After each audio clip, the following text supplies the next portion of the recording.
സ്നേഹാദരണീയരായ സത്യവിശ്വാസികളെ, വിശ്വാസിനികളെ, ജീവിതത്തിൻ്റെ എല്ലാ മേഖലകളിലും റഹ്മാനായ അള്ളാഹുവിൻ്റെ വിധിവിലക്കുകൾ കഴിവിൻ്റെ പരമാവധി സൂക്ഷിച്ച് നല്ല ഭക്തരായി ജീവിക്കണം എന്ന് എന്നോടെന്ന പോലെ ഓരോരുത്തരോടും ഉണർത്തുകയാണ്, വസിയത്ത് ചെയ്യുകയാണ്. അള്ളാഹു നമ്മെ എല്ലാവരെയും അനുഗ്രഹിക്കുമാറാകട്ടെ. കഴിഞ്ഞ വെള്ളിയാഴ്ച നമ്മൾ ഈമാനോടുകൂടി സ്വർഗാവകാശിയായി മരണപ്പെട്ടു പോകാൻ നമ്മുടെ ജീവിതത്തിൽ നമ്മൾ ശ്രദ്ധിക്കേണ്ട ഏതാനും ചില കാര്യങ്ങളെക്കുറിച്ചാണ് സംസാരിച്ചത്. അതിൻ്റെ ഭാഗമായി വിശ്വാസികളായ നമ്മുടെ ജീവിതത്തിൽ തിരുത്തേണ്ട ഒന്ന് രണ്ട് കാര്യങ്ങളെക്കുറിച്ചാണ് ഇൻഷാ അല്ലാഹ് ഇന്ന് സൂചിപ്പിക്കണമെന്ന് ഉദ്ദേശിക്കുന്നത്. രണ്ടു തരത്തിൽ നമ്മൾക്കിടയിൽ നിന്ന് മരണമുണ്ടാകാറുണ്ട് എന്ന് നമ്മൾ പറഞ്ഞു. അതിൽ നല്ല മരണം എന്നതുകൊണ്ട് ഇസ്ലാം ഉദ്ദേശിക്കുന്നത് സ്വർഗാവകാശിയായി മരണപ്പെട്ടു പോവുക എന്നതാണ്. ചീത്ത മരണം എന്നതുകൊണ്ട്, എടങ്ങേറുള്ള മരണം എന്നതുകൊണ്ട് ഇസ്ലാം കാണുന്നത് ഒരാൾ നരകാവകാശിയായി മരണപ്പെട്ടു പോവുക എന്നതാണ്. സഹോദരങ്ങളെ, എങ്കിൽ എന്താണ് നല്ല മരണത്തിനും ചീത്ത മരണത്തിനുമുള്ള ഇസ്ലാമികമായ മാനദണ്ഡം എന്താണ്? ഒരാൾ സ്വർഗാവകാശിയായി നല്ല മരണം കൈവരിച്ചു പോവുക എന്നതിന് ഇസ്ലാമിൽ പറയുന്ന മാനദണ്ഡം എന്താണ്? ഒരാൾ നരകാവകാശിയായി ചീത്ത മരണം അനുഭവിച്ച് ഈ ദുനിയാവിൽ നിന്ന് വിട പറയുക എന്നതിന് ഇസ്ലാം വെച്ച മാനദണ്ഡം എന്താണ്? മറ്റു മതങ്ങളിൽ നല്ല മരണത്തിനും ചീത്ത മരണത്തിനും വ്യത്യസ്തങ്ങളായ നിലപാടുകളുള്ള മതങ്ങളുണ്ട്. ഒരാൾ മരിച്ച ദിവസം വിശേഷപ്പെട്ടൊരു ദിവസമാണെങ്കിൽ അതുവഴി അയാൾ സ്വർഗത്തിന് വിധേയമാകും എന്ന് വിശ്വസിക്കുന്ന ഇതര മതസ്ഥരുണ്ട്.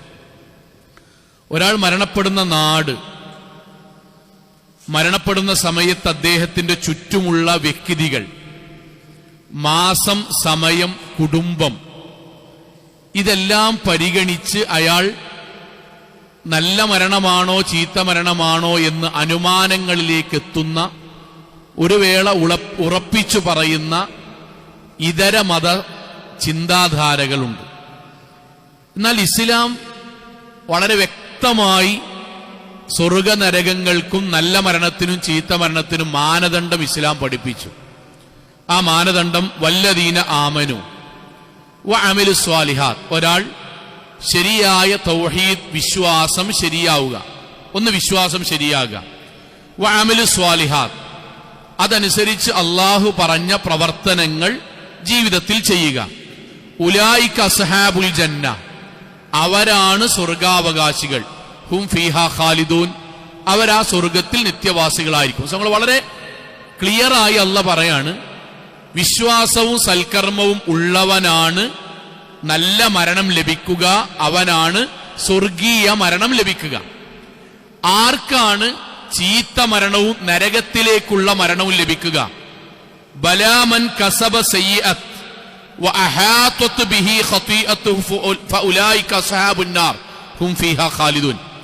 ഒരാൾ പടച്ചവനിൽ നിന്ന് തെറ്റുകളിലേക്ക് ജീവിതത്തെ കൊണ്ടുപോയി, വിശ്വാസമാകട്ടെ കർമ്മങ്ങളിലാകട്ടെ പടച്ചോൻ ഇഷ്ടല്ലാതെ തഖ്വല്ലാതെ ജീവിച്ചു എങ്കിൽ അവർക്കാണ് ചീത്ത മരണവും നരകവും ഉള്ളത്. നമ്മൾ വളരെ കൃത്യമായിട്ട് അള്ളാഹു ഇത് നമ്മളെ പഠിപ്പിക്കാൻ, ഏതെങ്കിലും ഒരു ദിവസം കൊണ്ടോ മാസം കൊണ്ടോ അല്ലെങ്കിൽ ഒരു വ്യക്തിയെ കൊണ്ടോ അല്ലെങ്കിൽ കുടുംബത്തിൽ ജനിച്ചത് കൊണ്ടോ അല്ല ഇസ്ലാമിൽ സ്വർഗ നരകങ്ങളെ കുറിച്ചുള്ള വിശ്വാസം.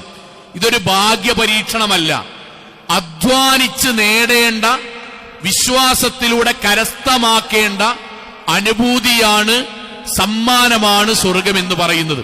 പക്ഷെ സങ്കടകരമായൊരു കാര്യം, നമ്മൾ മുസ്ലിം സമുദായത്തിൽ ഒരു വേള തൗഹീദുള്ളവർ പോലും അറിഞ്ഞോ അറിയാതെയോ ഇതര മതവിശ്വാസികളുടെ കൂടെ ജീവിച്ചത് കൊണ്ടാകാം അതേ വിശ്വാസം നമ്മളിലും കടന്നുകൂടിയതായി കാണാം. ഒരു വേള നമ്മൾ നാവ് കൊണ്ട് പറയുന്നില്ലെങ്കിലും മനസ്സിൽ നിന്ന് ഇതേ ചിന്തകൾ. ഇപ്പൊ നമ്മൾ ആലോചിച്ച് നോക്കൂ, നമ്മുടെ നാട്ടിൽ ഒരു പണ്ഡിത കുടുംബത്തിൽ ജനിച്ച ഒരു വ്യക്തി, ആ വ്യക്തി ഒരു വെള്ളിയാഴ്ച അദ്ദേഹത്തിന്റെ കുടുംബം എല്ലാവരും ഉള്ളതിനിടയിൽ വെച്ച് അവരോട് സംസാരിച്ചാണ് മരിച്ചുപോയാൽ ആ മരണത്തെ പറ്റി നമ്മുടെ അഭിപ്രായം എന്താന്ന് ചോദിച്ചാൽ, ഒരു സാധാരണ മുസ്ലിം എന്താ പറയാ, റാഹത്തുള്ള ഒരു മരണട്ടോ.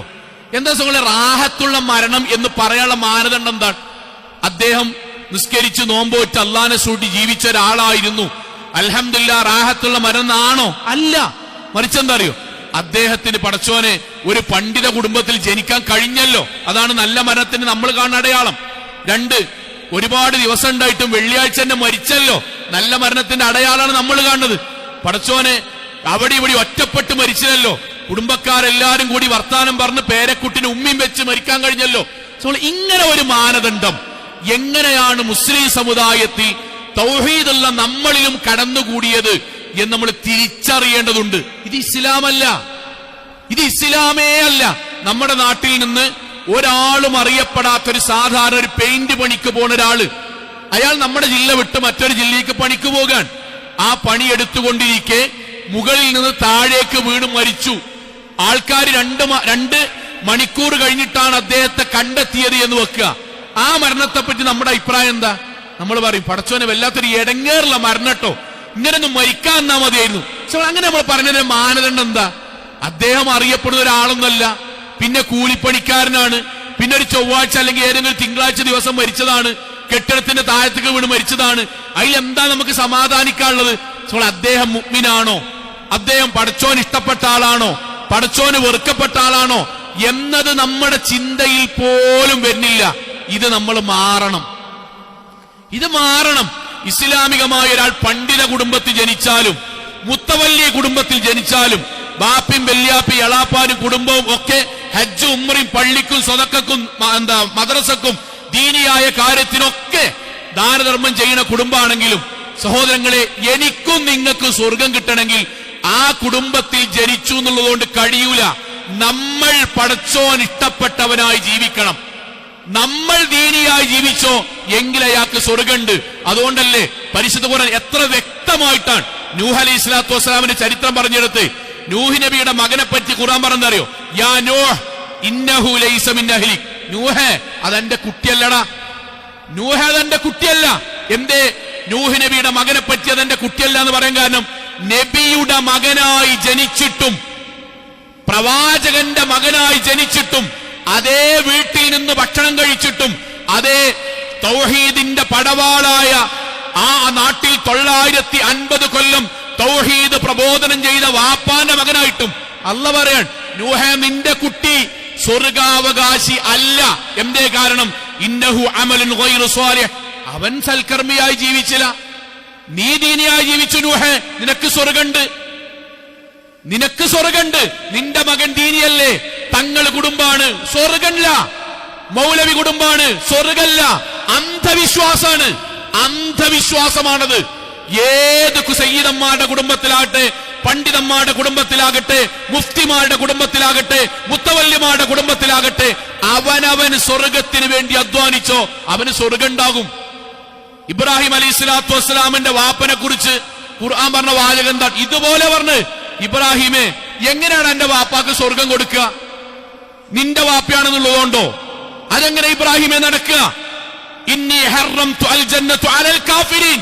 ഇബ്രാഹിമേ, ഞാൻ എന്നെ നിഷേധിച്ച് ജീവിക്കുന്നവർക്ക് നരകം എന്ന് പറഞ്ഞില്ലേ, അത് എന്റെ ഉപ്പവെട്ടിലെ, അതിൽ നിന്റെ ഉപ്പവെട്ടില്ലേ ഇബ്രാഹിം.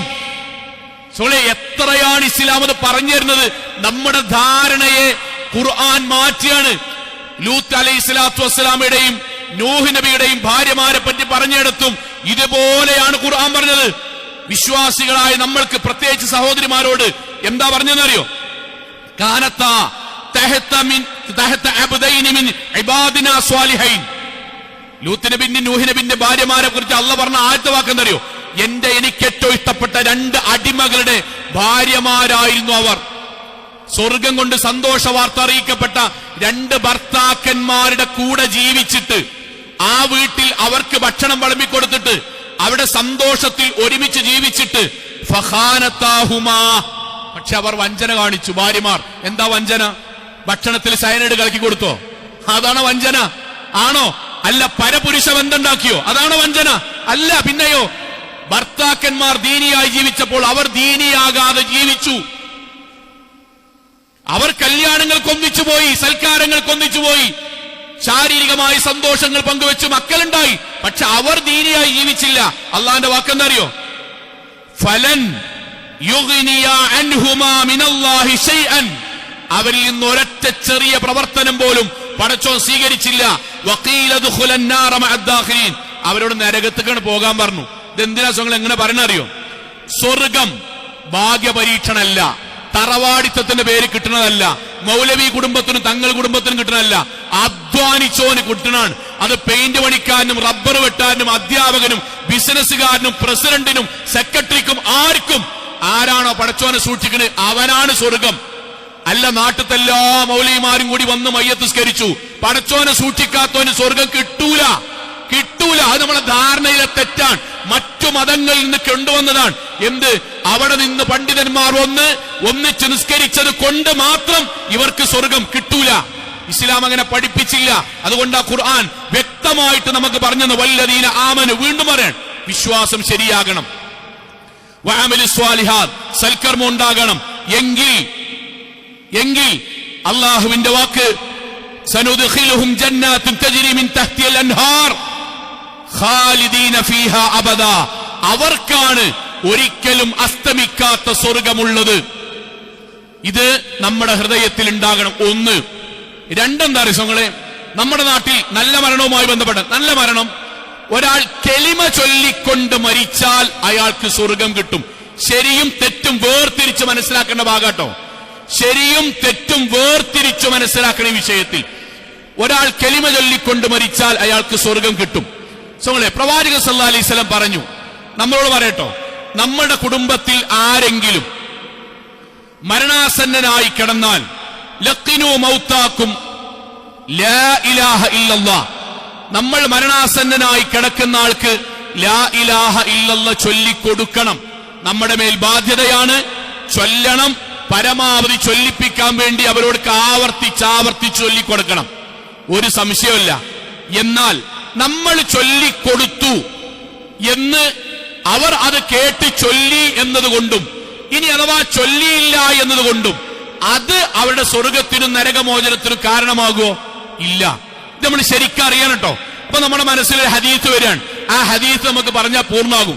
പ്രവാചകൻ സല്ലല്ലാഹു അലൈഹി വസല്ലം പറഞ്ഞു, മൻ കാന ആഖിറു കലാമി ലാ ഇലാഹ ഇല്ലല്ലാഹ് ദഖലൽ ജന്ന. ശരിക്ക് പഠിക്കണം. ഒരാൾ അയാളുടെ അവസാനത്തെ വാക്ക് ലാ ഇലാഹ ഇല്ലല്ലാഹ് ആയാൽ അയാൾക്ക് സ്വർഗം ഉണ്ടാകും. ഇതാണ് നമുക്ക് അറിയുന്നത്. നമ്മൾ അവിടെ നിർത്തി. അതാ പ്രശ്നം. അതാണ് നമ്മളിൽ അറിയാതെ അന്ധവിശ്വാസം എന്ന് പറയുന്നത്. നമ്മൾ അവിടെ നിർത്തി. ഇത് പ്രവാചകൻ പഠിപ്പിച്ചു. സഹാബാക്കൾ എന്ത്? അവസാനത്തെ വാക്ക് ലാ ഇലാഹ ഇല്ലല്ലാഹ് ആയാൽ സ്വർഗം കിട്ടും. അപ്പൊ മുആദ് ബിൻ ജബൽ റളിയല്ലാഹു അൻഹു എല്ലാവരോടും പോയിട്ട് പറഞ്ഞു. എന്നിട്ട് അദ്ദേഹം വന്നിട്ട് നബിയോട് വന്നിട്ട് പറഞ്ഞു, നബിയെ ഒരു പ്രശ്നമുണ്ട്. സഹാബാക്കള് ലാ ഇലാഹ ഇല്ലല്ലാഹ് എന്ന് അവസാനം പറഞ്ഞാൽ സ്വർഗം കിട്ടും. അതുകൊണ്ട് അങ്ങനെ ലാ ഇലാഹ ഇല്ലല്ലാഹ് അങ്ങനെ പറഞ്ഞുകൊണ്ടിരിക്കുകയാണ്.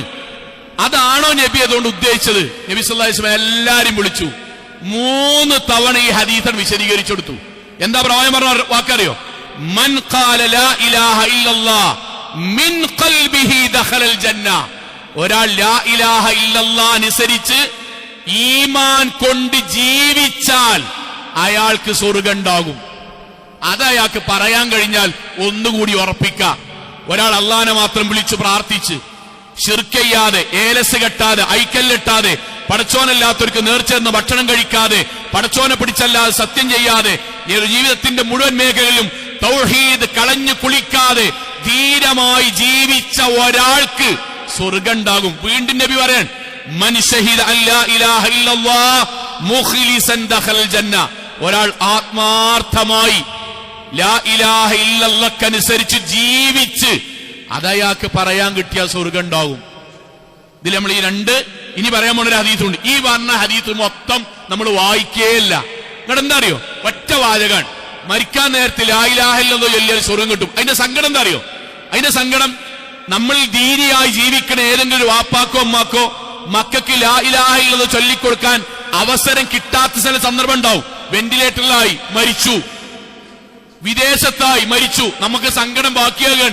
പടച്ചോനെ ലാ ഇലാഹ ഇല്ലല്ലാഹ് ചൊല്ലിക്കൊടുക്കാൻ കഴിഞ്ഞില്ലല്ലോ, പടച്ചോനെ അതിന് കഴിഞ്ഞില്ലല്ലോ. സഹോദരങ്ങളെ, അതിൽ സങ്കടപ്പെടണ്ട, നമ്മക്കാവതുണ്ടോ ചൊല്ലിക്കൊടുക്കണം.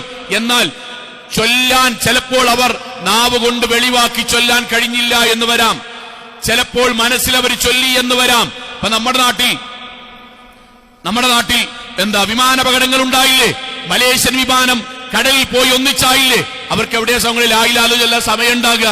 ഇല്ലല്ലോ. ചൂരൽമലയിൽ ഒരൊറ്റ ദിവസം കൊണ്ട് മഴവെള്ളപ്പാച്ചിൽ എത്ര മനുഷ്യരാണ് മണ്ണിന്റെ അടിക്ക് പോയത്? അവർക്ക് ലാ ഇലാഹ ഇല്ലല്ലാഹ് ചൊല്ലിക്കൊടുക്കാൻ ആരാണ്ടായത്? എത്ര വിമാനാപകടങ്ങൾ മ്യാൻമാറിൽ ഈ അടുത്ത് നടന്നിട്ടുള്ള ഭൂകമ്പത്തിൽ എത്ര മനുഷ്യന്മാർ മരിച്ചു? ലാ ഇലാഹ ഇല്ലല്ലാഹ് ചൊല്ലിക്കൊടുക്കാൻ ആരാർക്ക് കഴിഞ്ഞത്?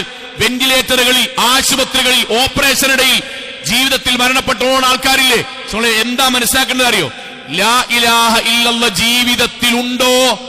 അയാൾക്ക് ഉറക്കെ പറയാൻ കഴിഞ്ഞിട്ടില്ലെങ്കിലും മനസ്സിൽ പറഞ്ഞാലും അയാൾക്ക് സ്വർഗണ്ട്. അയാൾക്കിനി ഒരാൾക്ക് സംസാരിക്കാൻ കഴിയാത്ത ഒരാളാണെങ്കിലോ അയാൾക്ക് ലാ ഇലാഹ ഇല്ലല്ലാഹ് അവസാനം പറയാൻ കഴിയോ? പ്രവാചകൻ പഠിപ്പിച്ചെന്താ അറിയോ? ലാ ഇലാഹ ഇല്ലല്ലാഹ് ശിർക്ക് ചെയ്യാതെ ജീവിച്ച ഒരാൾ, പടച്ചോൻ ഇഷ്ടപ്പെട്ട് ജീവിച്ച ഒരാൾ, അയാൾക്ക് നിങ്ങൾ അയാൾ അവസാന സമയത്ത് ലാ ഇലാഹ ഇല്ലല്ലാഹ് ചൊല്ലാൻ മനസ്സുകൊണ്ടോ നാവ് കൊണ്ടോ ശ്രമിച്ചാലും അയാൾക്ക് സ്വർഗമുണ്ടാകും. ഇനി ഒന്നുകൂടി പറയാൻ, നമ്മുടെ നാട്ടിലത്തെ ഒരാൾക്ക് ലാ ഇലാഹ ഇല്ലല്ലാഹ് ചൊല്ലിക്കൊടുത്തു. ശരിക്കും മനസ്സിലാക്കാനാട്ടോ. കാരണം സംഘടനകൾ, പാർട്ടികളൊക്കെ പറയും ഞങ്ങളുടെ നേതാവ് അവസാന സമയത്ത് ലാ ഇലാഹ ഇല്ലല്ലാഹ് ചൊല്ലിയിട്ടാ മരിച്ച്. ഞാൻ വ്യക്തിപരമായിട്ട് പറയാൻ, എന്റെ കുടുംബത്തിൽ ഒരാൾക്ക് ലാ ഇലാഹ ഇല്ലല്ലാഹ് ഞാൻ ചൊല്ലിക്കൊടുത്തു. അയാൾ ഉറക്കെ ആളുകൾ മുഴുവൻ കേൾക്കുന്ന രൂപത്തിൽ ലാ ഇലാഹ ഇല്ലല്ലാഹ് ചൊല്ലിന്ന് വെക്കുക. അതുകൊണ്ട് അയാൾക്ക് സ്വർഗമുണ്ടോ? ഉണ്ടെങ്കിൽ യുവാക്കളെ, വിശ്വാസികളെ, പരിശുദ്ധ ഖുർആൻ 10-ാം അധ്യായം സൂറത്ത് യൂനിസിലെ 90-ാമത്തെ ആയത്ത് ഖുർആൻ വീട്ടിൽ പോയിട്ട് നോക്കണം. 10:90 സൂറത്ത് യൂനിസിലെ 90-ാമത്തെ ആയത്ത്. ഞാൻ ആ പറഞ്ഞ സന്ദർഭം വായിക്കാൻ. കാല, ഒരാളുടെ മരണരംഗം ഖുർആൻ പറയട്ടെ. ഒരാളുടെ മരണരംഗം. ആമൻതു, അയാളുടെ അവസാനത്തെ വാക്കാട്ടോ. ആമൻതു, ഞാനിതാ വിശ്വസിച്ചിരിക്കുന്നു. അന്നഹു ലാ ഇലാഹ ഇല്ലാ, പടച്ചോനെ നീയല്ലാതെ ഒരു ആരാധനില്ല എന്ന് ഞാനിതാ വിശ്വസിച്ചിരിക്കുന്നു. അല്ലദീ ആമൻതു ബിഹി ബനു ഇസ്രായീൽ, ബനു ഇസ്രായേലർ വിശ്വസിക്കുന്ന അതേ അല്ലാഹയിൽ ഞാനിതാ വിശ്വസിച്ചിരിക്കുന്നു. വ അന മിനൽ മുസ്ലിമീൻ, ഞാനിതാ മുസ്ലിമുമായിട്ടുണ്ട്. 3 കാര്യമാണ് ഒരാൾ മരിക്കാൻ നേരത്തെ പറഞ്ഞത്. 1, ഞാനിതാ വിശ്വാസിയായി, ഞാനിതാ മുസ്ലിമായി. 3, ലാ ഇലാഹ ഇല്ലല്ലാഹ്. ഇത് 3ഉം പറഞ്ഞിട്ട് ഒരാൾ മരിച്ചുപോയി. ആരാണ് മരിച്ചുപോയ ആൾ അറിയോ നിങ്ങളെ? അതാണ് ഫിർഔൻ. ഇതാണ് ഫിർഔൻ. ഫിർഔന്റെ അവസാനത്തെ വാക്ക് വിഗ്രഹങ്ങളെ നിങ്ങൾക്ക് സലാം അല്ല, പിന്നെ അല്ലാഹുവേ, അല്ലാഹുവേ ലാ ഇലാഹ ഇല്ല, പടച്ചോനെ നീയല്ലാതെ ആരാധനക്കർഹനില്ല. ആമൻതു, ഞാൻ നിന്നിൽ വിശ്വസിച്ചിരിക്കുന്നു. വ അന മിനൽ മുസ്ലിമീൻ, ഞാൻ മുസ്ലിമായി കൊണ്ടാണ് പടച്ചോനെ. എന്താ അള്ളാന്റെ വാക്ക്? എന്താ ഫിർഔനോട് അള്ളാന്റെ വാക്ക്? അൽ ആൻ, ഫിർഔനെ വെള്ളം കയറി മരിക്കാൻ നേരത്ത്, ജീവൻ പോകാൻ നേരത്ത്, അൽ ആൻ ഇപ്പോഴാണടാ, ഇതുവരെ നീ എന്നോട് ധിക്കാരം കാണിച്ചിട്ട്, ഇതുവരെ എനിക്കെതിരെ ജീവിച്ചിട്ട് മരിക്കാൻ നേരത്ത് ശ്വാസം പോകുന്നു പറയുമ്പോൾ ഇപ്പോഴാണ് ഞാൻ വിശ്വസിക്കുന്നത്. നമ്മളെ അവസാനമായിട്ട് ലാ ഇലാഹ ഇല്ലല്ലാഹ് ചൊല്ലിയ ആളുടെ പേരാ ഫിറൗൻ. അപ്പൊ അള്ളാഹ് എന്താ പഠിപ്പിക്കണത്? ഞാൻ എപ്പോഴും ആലോചിക്കട്ടോ, ഫിറഔൻ നമ്മുടെ കാലത്താണെങ്കിൽ, ഫിറഔന്റെ പേരിൽ ഇവിടെ ജാറം പൊന്തിയിട്ടുണ്ടാവും. അവസാന സമയത്ത് ലാ ഇലാഹ ഇല്ലല്ലാഹ് ചൊല്ലിക്കൊണ്ട് മരിച്ച ഏകാള് ഫിറൗനേകാരം. എന്നിട്ട് ഈമാൻ കിട്ടി മരിക്കാൻ ഫിറൗന്റെ ജാറത്തിലേക്ക് സിയാറത്ത് ടൂർ നമ്മളെ നാട്ടിൽ സംഘടിപ്പിക്കും. എന്നെ ഖുർആൻ പറഞ്ഞതാണ്. പിന്നെ അള്ളാഹു എന്താ പറഞ്ഞറിയോ ഞങ്ങളെ വിശ്വാസികളെ, പ്രവാചകൻ വീണ്ടും പഠിപ്പിക്കാൻ, മൻ ഖാല ലാ ഇലാഹ ഇല്ലല്ലാഹ് വഫഹിമഹാ ദഖലൽ ജന്ന. ഒരാൾ ലാ ഇലാഹ ഇല്ലല്ലാഹ് അനുസരിച്ച് ജീവിച്ചു, ഏലസ് കെട്ടാതെ, ഐക്കല്ല് കെട്ടാതെ, പടച്ചോനല്ലാത്ത ഒരാളെയും വിളിക്കാതെ, കഴുത്തിൽ കത്തിവെച്ചാലും ശിർക്ക് ചെയ്യാതെ, ചുട്ടനരിച്ചാലും ശിർക്കൺ ചെയ്യാതെ ജീവിച്ചു എങ്കിൽ അയാൾ ചൊല്ലിയാലും ഇല്ലെങ്കിലും, ചൊല്ലാൻ ആളുകൾ ഉണ്ടെങ്കിലും ആളുകൾ ഇല്ലെങ്കിലും, ഉറക്കെ ചൊല്ലിയാലും മനസ്സിൽ ചൊല്ലിയാലും അയാൾക്ക് സ്വർഗ്ഗം ഉണ്ടാകും. കാരണം ഹൃദയത്തിലെ ലാ ഇലാഹ ഇല്ലല്ലാഹ് കള്ള വെച്ച സമ്മാനമാണ് സ്വർഗം. അതുകൊണ്ട് എന്താ ചെയ്യേണ്ട അർസുങ്ങളെ? ചൊല്ലിക്കൊടുക്കണം, അത് നമ്മുടെ ബാധ്യതയാണ്. പക്ഷെ ചൊല്ലിക്കൊടുക്കുന്നയാൾ ലാ ഇലാഹ ഇല്ലല്ലാഹ്ക്കനുസരിച്ച് ജീവിച്ച ഒരാളാകാൻ വേണ്ടി ജീവിത കാലഘട്ടത്തെ അധ്വാനിക്കണം. ഇതിനൊന്നും നിൽക്കണില്ല. ഞാൻ പറയണം എന്താ അറിയോ? ആളുകൾ അന്ധവിശ്വാസത്തിൽ നിന്ന് അന്ധവിശ്വാസത്തിലേക്ക് പോകാൻ. ഞാൻ ഈ അടുത്ത് കുറച്ചു മുമ്പ് തൗഹീദൊക്കെ ഉള്ള ഒരാള് വന്നിട്ട് പറഞ്ഞു, പ്രാർത്ഥിക്കാൻ വേണ്ടി പറഞ്ഞാണ്, മൗലവി മൂത്തമ്മ മരിച്ചു, ഞാൻ ഇന്നാ ലില്ലാഹി വ ഇന്നാ ഇലൈഹി റാജിഊൻ. കാരണം അദ്ദേഹം വളരെ സങ്കടത്തിൽ പറയണം, മൗലവി വളരെ സങ്കടമുണ്ട്. എന്താണ്? മൂത്തമ്മ നല്ല ദീനിയായിരുന്നു. ഞാൻ പറഞ്ഞു, അതിലെന്താ സങ്കടപ്പെടാൻ? നല്ല ദീനിയായിരുന്നു, തഹജ്ജുദൊക്കെ ഉണ്ടായിരുന്നു, നിസ്കാരമൊക്കെ ഉണ്ടായിരുന്നു. പക്ഷെ എങ്ങോട്ട് മൂത്തമ്മ ബാത്റൂമിൽ തലടിച്ചിട്ടാ മരിച്ച്. ബാത്റൂമിൽ തലടിച്ച് മരിച്ചാ എന്താ? അല്ല, അതൊരു വല്ലാത്തൊരു, അതിനൊക്കെ സ്വർഗാവകാശികൾ ഇപ്പൊ അങ്ങനെയൊക്കെ മരിക്കുവോ?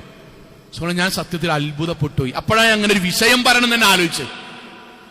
ബാത്റൂമിൽ ദീനിയായി ജീവിക്കുന്ന ഒരു സഹോദരി ബാത്റൂമിൽ മരിച്ചതുകൊണ്ട് നരകം, 10 അടി അപ്പുറത്തുമായിട്ട് സിറ്റ് ഔട്ട് നിന്ന് മരിക്കുകയാണെങ്കിൽ സ്വർഗം, ഇനി ഡൈനിങ് ഹാളിൽ നിന്ന് സോഫയിൽ നിന്ന് മരിക്കുകയാണെങ്കിൽ എല്ലിയുടെ ദർജ. ഇതെന്ത് ദീനാണ്? ഇതെന്ത് ദീനാണ് സോങ്ങളെ? ഇത് ആരുടെ വിശ്വാസം? നമ്മൾ സഹോദരിമാരൊക്കെ, എനിക്കറിയാവുന്ന ഒരു പ്രദേശത്തെ പള്ളിക്കൊക്കെ വരൂല, നിസ്കരിക്കൂല, ദീനിനെ പരിഹസിക്കും, റസൂലുള്ളാഹിനെ പരിഹസിക്കും. എന്ത് പടച്ചോനങ്ങായി? അങ്ങനെയാണ് ഇവിടെ ഫലസ്തീനിൽ കുട്ടികൾ കൊല്ലപ്പെടുന്നൊക്കെ പറഞ്ഞ ഭയങ്കര തത്വമുണ്ടല്ലോ. പടച്ചോൻ എന്താ, ദീനെന്താന്ന് അറിയാത്ത എല്ലാത്തിനും പരിഹസിക്കും. ജുമാക്കും വരില്ല, ഒന്നിനും വരില്ല കേട്ടോ. അദ്ദേഹം മരിച്ചു, മയ്യത്തിങ്ങനെ കൊണ്ടുപോകണം. അപ്പൊ നാട്ടുകാരനായതുകൊണ്ട് മയ്യത്തെ നിസ്കരിക്കണം, കാരണം വിശ്വാസിയല്ല. പക്ഷെ നമ്മൾ സന്ദർശിക്കണമല്ലോ എന്നുള്ള നിലയിൽ സന്ദർശിക്കാൻ വേണ്ടി പോയി. മയ്യത്തിങ്ങനെ എടുക്കുമ്പോഴേ സ്ത്രീകൾ ഇങ്ങനെ അവസാനം ഉണ്ടല്ലോ, ഇങ്ങനെ വരുമ്പം ഗേറ്റ് വരെ അല്ലെങ്കിൽ വീടിന്റെ അവസാനം വരെ എന്നിട്ട് മയ്യത്തിങ്ങനെ കൊണ്ടുപോയി. ഇപ്പൊ സ്ത്രീകൾ ഇങ്ങനെ പറയണേ, എന്തൊക്കെയാണെങ്കിലും വെള്ളിയാഴ്ച രാവിലെ എന്നെ മരിച്ചില്ലേ, അൽഹംദുലില്ലാ. വെള്ളിയാഴ്ച രാവിലെ മരിച്ചോണ്ട് നിരീശ്വരവാദി വിശ്വാസിയായി. നിസ്കരിക്കാത്തവന് കബറിൽ ചോദ്യമില്ല, കാരണം മലക്കാൾ വരുമ്പോഴേക്കും മലക്കാള് മൻ റബ്ബുക്കാന്ന് ചോദിക്കുമ്പോ ഞാൻ വെള്ളിയാഴ്ച രാവിലെ മരിച്ച് കഴിഞ്ഞു. ഇത് എവിടുന്നാണ് നമുക്ക് കിട്ടിയത്? ഇതാണ് മറ്റു മതങ്ങൾ നമ്മുടെ ജീവിതത്തിൽ അറിയാതെ സ്വാധീനിക്കപ്പെടുക എന്ന് പറയുന്നത്. ഷോക്കടിച്ചു മരിക്കുമ്പോഴേക്കും അത് മോശപ്പെട്ട മരണാണ്. വെള്ളം കുടിച്ചു മരിക്കുകയാണെങ്കിൽ അത് നല്ല മരണാണ്. അല്ല, വണ്ടി കയറി മരിക്കുകയാണെങ്കിൽ, ആക്സിഡന്റിൽ മരിക്കുകയാണെങ്കിൽ ഒരു മോശപ്പെട്ട മരണാണ്. ഗ്ലൂക്കോസ് ശരീരത്ത് കയറിക്കൊണ്ടിരിക്കുമ്പോൾ, ഭക്ഷണം കിട്ടിക്കൊണ്ടിരിക്കുമ്പോൾ മരിക്കുമ്പോൾ അത് നല്ല മരണാണ്. വണ്ടി കയറുകയാണെങ്കിൽ ചീത്ത മരണാണ്. ആൾക്കാരുടെ അടിയിൽ നിന്ന് മരിക്കുകയാണെങ്കിൽ നല്ല മരണാണ്. ഒറ്റപ്പെട്ട് മരിക്കുകയാണെങ്കിൽ മോശപ്പെട്ട മരണം. ഇതൊന്നും ദീനായിട്ട് ബന്ധമല്ല. ദീനുമായിട്ട് അതിന് ബന്ധമുണ്ടെങ്കിൽ നമ്മുടെ വിശ്വാസം താഴ്ത്തുകണ് വെക്കേണ്ടി വരും. അബൂബക്കർ സിദ്ദീഖ് റളിയല്ലാഹു അൻഹു ഒഴികെയുള്ള ബാക്കി ഖുലഫാഉർ റാഷിദീങ്ങൾ 3 ആൾക്കാർ വാക്കുണ്ടല്ലോ. 3 ആൾക്കാർ സ്വർഗത്തിലല്ല എന്ന് ഇവിടെ ഒരാൾ വാദിക്കുവോ? അങ്ങനെ ഒരാൾ വാദിക്കാൻ പാടുണ്ടോ? ആ 3 ആൾക്കാർ എങ്ങനെ മരിച്ച്? എങ്ങനെ സോങ്ങളെ മരിച്ച്? നമ്മുടെ വാദപ്രകാരം, തൗഹീദുള്ള നമ്മുടെ വാദപ്രകാരം നല്ല മരണ ചീത്ത മരണ? ഉസ്മാനുൽ അഫ്ഫാൻ റളിയല്ലാഹു അൻഹു കുത്തൊണ്ട് മരിച്ചു പള്ളിക്കന്ന്. അലി റളിയല്ലാഹു അൻഹു കുത്തുകൊണ്ടിട്ട് വൻകുടലും ചെറുകുടലും പുറത്തേക്കാണ് തള്ളി. 2 കൈകളും ഇങ്ങനെ പിടിച്ചിട്ട് വയറ്റിലേക്ക് തിരിച്ചു വൻകുടലും ചെറുകുടലും അമർത്തിയിട്ടാണ് ഈ ദുനിയാവിന്ന് മരിച്ചുപോയത്. ഉസ്മാനുൽ അഫ്ഫാൻ റളിയല്ലാഹു അൻഹു വീടിന്റെ മച്ചുംപുറത്ത്, നമ്മുടെ നാട്ടില് പണ്ടുണ്ടായിരുന്ന മച്ചുംപുറല്ലേ, ആ മച്ചുംപുറത്ത് ഓതിക്കൊണ്ടിരിക്കെ ഭാര്യയുടെ മുന്നിൽ വെച്ചിട്ടാണ് വലിച്ചിട്ട് താഴത്ത് കിട്ടിട്ട് കഷ്ണം കഷ്ണാക്കി നുറുക്കിയത്. ആ മരണക്ക് ഏത് മരണം നമ്മുടെ ഭാഷ പ്രകാരം? ആ മരണം എന്താണ്? ചില റിപ്പോർട്ടിൽ കാണാം, ഉസ്മാൻ അഫ്ഫാന്റെ തല വെട്ടിയെടുത്ത് കുന്തത്തിൽ കുത്തി അങ്ങാടിയിൽ കൊണ്ടുപോയി നാട്ടീൻ. ആ മരണക്കേത കർബലയിൽ ഹുസൈൻ റളിയല്ലാഹു അൻഹു എങ്ങനെ കൊല്ലപ്പെട്ടത്? കുടുംബത്തെയടക്കം ബന്ദിയാക്കി വെള്ളം കൊടുക്കാമെന്നു, കുട്ടികളെ കൊന്നു. അവസാനം നിഷ്ഠൂരമായി കൊലപാതകം നടത്തി. ഹുസൈൻ റളിയല്ലാഹു അൻഹു നല്ല മരണോ ചീത്ത മരണോ? ആരാണ്? ഹംസ റളിയല്ലാഹു അൻഹു നല്ല മരണോ ചീത്ത മരണോ? റളിയല്ലാഹു അൻഹു ആണ്. കണ്ണ് ചുഴന്നെടുത്ത്, ചെവി മുറിച്ചെടുത്ത്, മൂക്ക് മുറിച്ചെടുത്ത്, ശരീരത്തിൽ ആന്തരാവയങ്ങൾ പുറത്തേക്കെടുത്ത് ചവച്ചു തുപ്പി. അങ്ങനത്തെ ഒരു മരണത്തെ പറ്റി നമ്മളെ അഭിപ്രായം എന്താ? മോശപ്പെട്ട മരണല്ലേ? അതുകൊണ്ടാണ് വിശ്വാസം ശരിയാകണം. ലോകത്ത് വണ്ടി കുത്തി മരിച്ചാലും, ഇടിവെട്ടേറ്റ് മരിച്ചാലും, ലോകത്തെങ്ങനെ മരിച്ചാലും, ഇല്ലല്ലദീന ആമനൂ വഅമിലുസ് സ്വാലിഹാത്ത്, വിശ്വാസവും സൽക്കർമ്മവും ഉണ്ടോ അവൻ തൗഹീദുള്ളവനാണ്, അവന് സ്വർഗാവകാശിയാണ്. നാട്ടുകാർ മുഴുവൻ ഉണ്ടായി ഭരണാധികാരികൾ മയ്യത്ത് നിസ്കരിച്ച് നാട്ടിലത്തെ 10,000-കണക്കിന് ആളുകൾ അതിനുവേണ്ടി മുദ്രാവാക്യം വിളിച്ചാലും ദീനിയല്ലേ, അയാൾ നരകത്തിലാണ്. ഇതാണ് ദീൻ, ഇതാണ് ഇസ്ലാം. പരിശുദ്ധ ഖുർആനിന്റെ ആയത്ത് കൂടി പറഞ്ഞ് അവസാനിപ്പിക്കാൻ, ഇന്നല്ലദീന ഖാലു റബ്ബുനല്ലാഹ്, എന്റെ രക്ഷിതാവ് അല്ലാഹയാണെന്ന് പ്രഖ്യാപിക്കുക. സുമ്മസ്തഖാമു, പിന്നെ ആ ദീനിൽ അടിയുറച്ചു നിൽക്കുക. ഫലാ ഖൗഫുൻ അലൈഹിം വലാ ഹും യഹ്സനൂൻ, അവർക്കൊരിക്കലും ദുഃഖിക്കേണ്ടി വരില്ല, അവർക്കൊരിക്കലും സങ്കടപ്പെടേണ്ടി വരില്ല. ഉലൈക അസ്ഹാബുൽ ജന്ന, അവരാണ് സ്വർഗ്ഗവാസികൾ. അല്ലാഹു അനുഗ്രഹിക്കുമാറാകട്ടെ.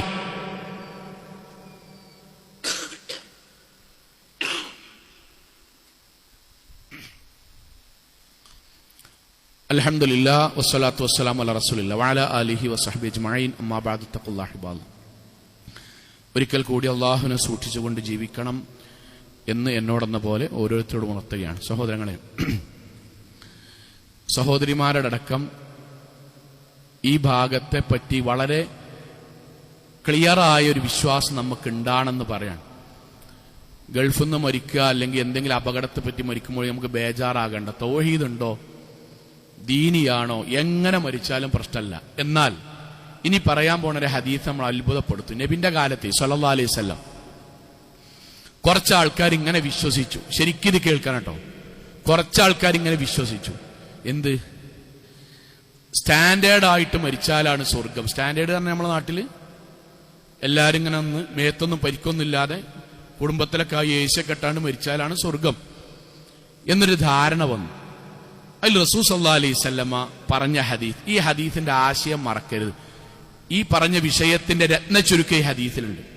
റസൂൽ സല്ലല്ലാഹു അലൈഹി വസല്ലം പറഞ്ഞ ഹദീസാട്ടോ, മൻ ഖുതില ഫീ സബീലില്ലാഹി ഫഹുവ ഷഹീദുൻ, ആരെങ്കിലും അള്ളാന്റെ മാർഗത്തിൽ പോരാടി മരണപ്പെട്ടു പോയാൽ അയാൾ ഷഹീദാണ്. ബദറിൽ പങ്കെടുത്തത്, ഉഹദിൽ പങ്കെടുത്തതൊക്കെ ഷഹീദാണ്. സംശയമുണ്ടോ? സംശയമല്ല. ഷഹീദ് എന്ന സാധാരണ ദറജയൊന്നുമല്ല, ഏറ്റവും ഉത്കൃഷ്ടമായ ദറജയാണ്. അടുത്ത വാക്കിട്ടോ, വമൻ മാത ഫീ സബീലില്ലാഹി ഫഹുവ ഷഹീദ്, അള്ളാന്റെ മാർഗത്തിൽ മരണപ്പെട്ടവൻ ഷഹീദാണ്. വൽ മത്ഊനു ഷഹീദ്, മഹാമാരിയിൽ മരണപ്പെട്ടവൻ ഷഹീദാണ്. പ്രകൃതി ദുരന്തം, വെള്ളപ്പൊക്കം, ഭൂമികുലുക്കം, ഇടിവാള് തട്ടുക, അങ്ങനെ മരണപ്പെട്ടു പോയവൻ തൗഹീദ് ഉണ്ടെങ്കിൽ, വിശ്വാസിയാണെങ്കിൽ അയാൾക്ക് ഷഹീദാണ്. വൽ മത്ഊനു ഷഹീദ് വൽ മബ്തൂനു ഷഹീദ്, ഉദരരോഗം ബാധിച്ച് മരിച്ചവൻ ഷഹീദാണ്. വൽ ഗരിഖു ഷഹീദ്, വെള്ളത്തിൽ മുങ്ങി മരിച്ചവൻ ഷഹീദാണ്. വസ്വാഹിബുൽ ഹദ്മി ഷഹീദ്, കെട്ടിടപ്പണിക്കിടയിൽ താഴെ വീണ് മരിച്ചവൻ ഷഹീദാണ്. വൽ മർഅത്ത് ബിജുംഇ ഷഹീദ, പ്രസവ സമയത്ത് ഒരു സഹോദരി മരിക്കുകയാണെങ്കിൽ അവളും ഷഹീദത്താണ്. ഇത്രയും മനോഹരമായൊരു ആദർശം ലോകത്ത് ഏതാ കൂട്ടര്? കെട്ടിടപ്പണിക്കിടയിൽ നിന്നൊരു സാധു മനുഷ്യൻ താഴേക്ക് വീണാൽ സാധാ മരണമല്ല, ഷഹീദിന്റെ മരണാണ്. തൗഹീദും അമലു സ്വാലിഹാത്തും ഉണ്ടെങ്കിൽ ഇത് നമ്മുടെ മനസ്സിലുണ്ടാകുക.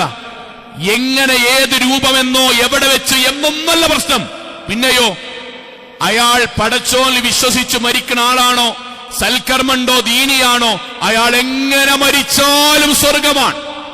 പടച്ചോനിൽ വിശ്വാസല്ലേ, തോന്നിയാസായിട്ടാണോ, കുടുംബമോ നാടോ അങ്ങാടിയോ ജനിച്ച സ്ഥലമോ മരിച്ച സ്ഥലമോ ഒന്നും ഇസ്ലാമിന് പ്രശ്നമില്ല, അയാൾക്ക് നരകാണ്. മനസ്സിൽ ബോധ്യപ്പെടാൻ ഒറ്റ സംഭവം വരട്ടെ, ഒരൊറ്റ സംഭവം. ഒരാളെ കുറിച്ച് നമ്മോട് ചോദിക്കാൻ, നമ്മോട് തെളിഞ്ഞ മനസ്സിൽ ചോദിക്കാൻ, നബി കുടുംബത്തിൽപ്പെട്ട നബിയോടൊപ്പം ജീവിച്ച, നബിയുടെ ചോരയുള്ള ഒരാൾ പരിശുദ്ധമായ മക്കയിൽ റമളാൻ മാസം മരിച്ചാൽ അയാളുടെ വിധി എന്താ? നബി കുടുംബാണ്, നബിന്റെ ചോരയാണ്, നബിന്റെ കൂടെ ജീവിച്ചതാണ്, റമളാനിലാണ് മരിച്ചത്, മക്കത്തുനിന്നാണ്. നമ്മൾ സംശയലേശം എന്ന് പറയും സ്വർഗത്തിലാണ്. എങ്കിൽ അയാളുടെ പേരാണ് അബൂജഹല്. അയാളുടെ പേരാ അബൂജഹല്. അബൂജഹൽ നബി കുടുംബാണ്, നബിന്റെ കൂടെ ജീവിച്ചതാണ്, റമളാനിലാണ് മരിച്ചത്, മക്കത്തുനിന്നാ മരിച്ചത്. അബൂദർദാ റളിയല്ലാഹു അൻഹു എവിടുന്നാ മരിച്ചാൽ ഞങ്ങളെ? മരുഭൂമിന്ന് ഒറ്റക്ക്, ഒരു മനുഷ്യല്ല. അബൂദർ ഗിഫാറുല്ലാഹു മരുഭൂമിന്ന് ഒറ്റക്ക്, ഒരാളില്ല, വെള്ളം കൊടുക്കാൻ പറ്റും, വർത്താനം പറയാൻ, കെലിമല്ലി കൊടുക്കാൻ ഒരാളില്ല. യാത്രാസംഘം അബൂദർ ഗിഫാറുള്ളാഹിനെ കണ്ടു, മരിച്ചടക്കണ്. ആ യാത്രാ സംഘത്തെ അള്ളാഹ് എത്തിച്ചതാണ് അദ്ദേഹത്തിന്റെ മയ്യത്ത് നിസ്കാരം കിട്ടാൻ വേണ്ടി. അവർ മറമാടി മയ്യത്ത് നിസ്കരിച്ച് തിരിച്ചു വന്നു. നബിനോട് പറഞ്ഞു, അബൂദർ ഗിഫാറുള്ളാഹിന്റെ മയ്യത്തങ്ങൾ നിസ്കരിച്ചു, മറമാടി വരികയാണ്. എന്താ റസൂൽ സല്ലല്ലാഹു അലൈഹി വസല്ലം വാക്കറിയോ? അബൂദർ ഒറ്റക്ക് ഇസ്ലാമിലേക്ക് വന്നതാണ്. അവൻ ഒറ്റക്ക് തന്നെ ഈ ദുനിയാവിൽ നിന്ന് പോയി. അവൻ ഒറ്റക്കായി അള്ളാഹുവിന്റെ സ്വർഗത്തിലും ഞാൻ അവനെ കാണുന്നു. ഒറ്റ കുട്ടി നിസ്കരിക്കാനല്ല, ഒരൊറ്റ കുട്ടി മറമാടല്ല. ഇതൊക്കെ എന്തിനാ പറയണ അറിയോ? നമുക്ക് കുറച്ച് കാല ജീവിതമുണ്ട്. ഭാഗ്യപരീക്ഷണവും ചൊവ്വാഴ്ചയും വ്യാഴാഴ്ചയും വെള്ളിയാഴ്ചയും മരിച്ചു അയിമക്ക് നോക്കി നിൽക്കരുത്. നമുക്കാകെ കുറച്ച് കാലമുള്ള ആ കാലം അള്ളാഹുവിന് പരമാവധി ഇഷ്ടപ്പെട്ട അമലുകൾ ചെയ്ത് തൗഹീദിൽ നിന്ന് മാറാതെ അവനാന്റെ കച്ചവടത്തിലും അവനാന്റെ ഇബാദത്തിലും അവനാന്റെ ജോലിയിലും ഹറാമുകൾ ചെയ്യാതെ ഭക്തിയോടുകൂടി ജീവിച്ചാൽ നമ്മൾ എവിടെ എങ്ങനെ മരിച്ചാലും, യന്ത്രത്തിന്റെ ഉള്ളിൽ കുടുങ്ങി മരിച്ചാലും അള്ളാഹുവിന്റെ മലക്കൾ നമ്മുടെ അടുക്കലേക്ക് വരും. പട്ടിന്റെ പുടവ കൊണ്ട് പൊതിയും. എന്നിട്ട് മലക്കുകൾ നമ്മൾക്ക് വേണ്ടി സലാം പറയും. അള്ളാഹു നമ്മളെ സുന്ദരമായ സ്വർഗത്തിലേക്ക് നമ്മളെ കൊണ്ടുപോകും. അവിടെ അള്ളാഹുവിനെ നമ്മൾക്ക് നേരിട്ട് കാണാനുള്ള തൗഫീഖ് പടച്ചോൻ നമ്മൾക്ക് നൽകും. അള്ളാഹു അനുഗ്രഹിക്കുമാറാകട്ടെ. നമ്മുടെ ജീവിതത്തിൽ വന്നുപോയ ചെറുതും വലുതുമായ മുഴുവൻ തെറ്റുകുറ്റങ്ങളും റഹ്മാനായ നാഥ നീ ഞങ്ങൾക്ക് വിട്ടുപുറത്ത് മാപ്പാക്കി തരണമേ റഹ്മാനെ. കത്തിയാൾ നരകത്തിൽ നിന്നും കഠിനമായ ശിക്ഷയിൽ നിന്നും അതിശക്തമായ പരലോകത്തിലെ വിചാരണയിൽ നാഥ നീ ഞങ്ങളെ എല്ലാവരെയും കാത്തുരക്ഷിക്കണമേ റഹ്മാനെ. അള്ളാഹു ഞങ്ങളുടെ മാതാപിതാക്കൾക്ക് നീ സ്വർഗം നൽകി അനുഗ്രഹിക്കണമേ റഹ്മാനെ. അള്ളാഹു ഞങ്ങളുടെ കുടുംബത്തിന് നീ സ്വർഗം നൽകി അനുഗ്രഹിക്കണമേ റഹ്മാനെ. അള്ളാഹു ഈ ലോകത്ത് എവിടെ വെച്ചും എങ്ങനെ മരണപ്പെടേണ്ടി വന്നാലും തൗഹീദുള്ളവരായി ഈമാനുള്ളവരായി നിന്റെ തൃപ്തിയുള്ളവരായി ജീവിച്ച് മരണപ്പെട്ടു പോകാൻ നാഥാ നീ ഞങ്ങൾക്ക് തൗഫീക്ക് നൽകണമേ റഹ്മാനെ.